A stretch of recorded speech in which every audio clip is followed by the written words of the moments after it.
Bordeaux-Dils se présente en quart de finale de Coupe nationale foot entreprise.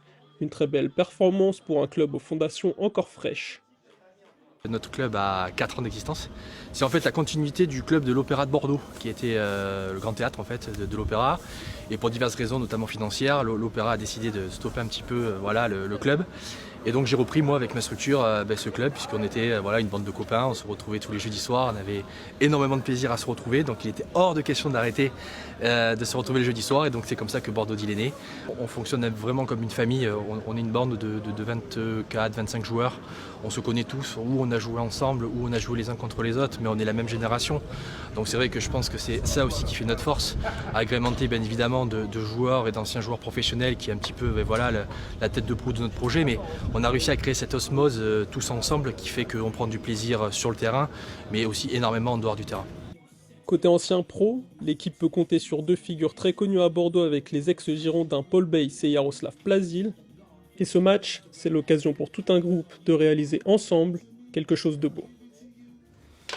On joue plus qu'un match de football pour ceux à différentes raisons. La première, c'est que je pense que des quarts de finale de Coupe nationale, je pense qu'on n'en a pas joué beaucoup, chacun dans nos carrières respectives, et pas au niveau auquel on a joué.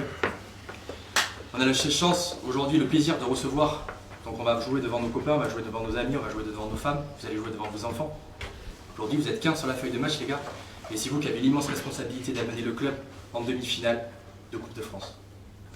Donc je compte sur votre abnégation, je compte sur votre sérieux, votre rigueur, votre dépassement de soi, face à une équipe aujourd'hui qui va être physique, athlétique, qui va nous poser énormément de problèmes. Cette équipe, c'est la Banque de France, habituée de la Coupe et qui fait partie des favoris de la compétition. L'équipe d'Île-de-France s'est imposée 7-0 au tour précédent. C'est un match compliqué qui attend les Bordelais, mais ils sont prêts à faire sauter la banque et savent qu'ils peuvent compter sur un public venu en nombre les soutenir. Et les jaunes se mettent en action les premiers dans ce match avec une belle tête de Paul Bays, malheureusement trop croisée. Les visiteurs répondent sur coup franc et obligent Wilfried Alloy à s'employer. Et après un ballon récupéré aux abords de la surface, Clément Cazot trouve le petit filet et ouvre le score pour les jaunes. 1-0 pour Bordeaux-Dils. Les Bordelais ne tardent pas à doubler la mise sur une action magnifique. Coup du sombrero de Paul Bays. 1, 2, 3 avec Frédéric Roumazey qui trouve Farid El Halagui au deuxième poteau. Le break est fait pour les Aquitains qui réalisent une excellente première période. Et fin du premier acte sur ce score de 2-0, une première période durant laquelle les Bordelais auront été peu inquiétés. Mais la deuxième mi-temps démarre sur un autre son de cloche. Radas est taclé dans la surface et obtient un penalty pour la Banque de France. Il choisit de se faire justice lui-même, mais trouve le poteau. On en reste à 2-0.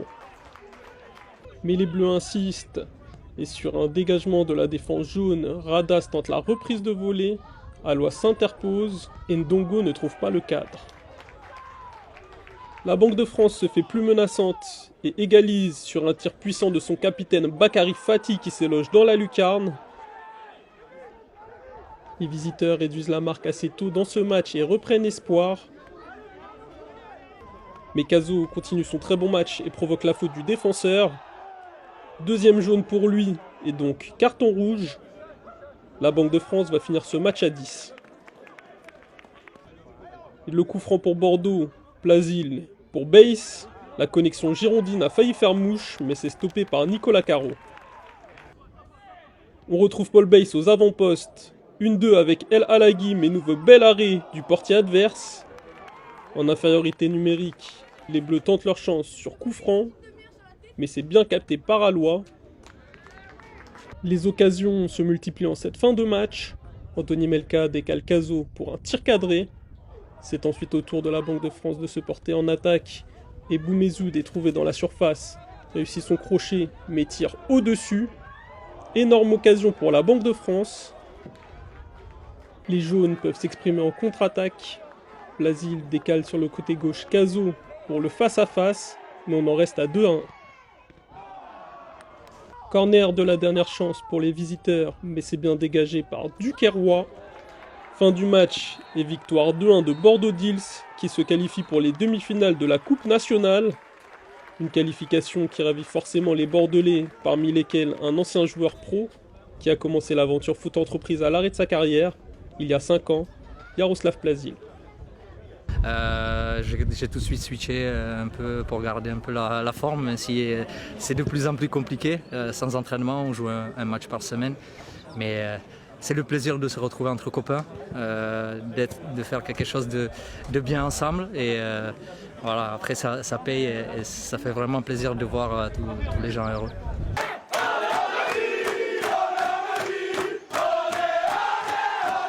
C'était un des favoris avec Orange, c'est ce qu'on nous avait dit. Bon, ça s'est un peu vérifié quand même parce qu'ils ont mis beaucoup d'intensité. On a eu la chance d'être efficace sur nos 4 premières occasions, on met 2 buts, donc c'est un petit peu plus facile après. Et en deuxième période, comme un peu souvent, on retombe un peu parce que physiquement c'est pas top. On a bien réagi en seconde partie de la deuxième mi-temps et on a su gérer le score jusqu'à la fin. Il y a beaucoup de gens qui travaillent pour le club qui avec ce passage en demi-finale, ils sont récompensés et on se devait faire le maximum pour que ça se passe. Et on est très heureux pour les dirigeants, pour les coachs, pour tout le staff, pour tous les gens qui sont venus nous voir. On est vraiment très contents et aussi de représenter la Nouvelle-Aquitaine. Une qualification historique pour le club fêtée comme il se doit par les Bordelais, à l'image de Farid El Halagui, buteur du soir et qui n'oublie pas le chemin parcouru.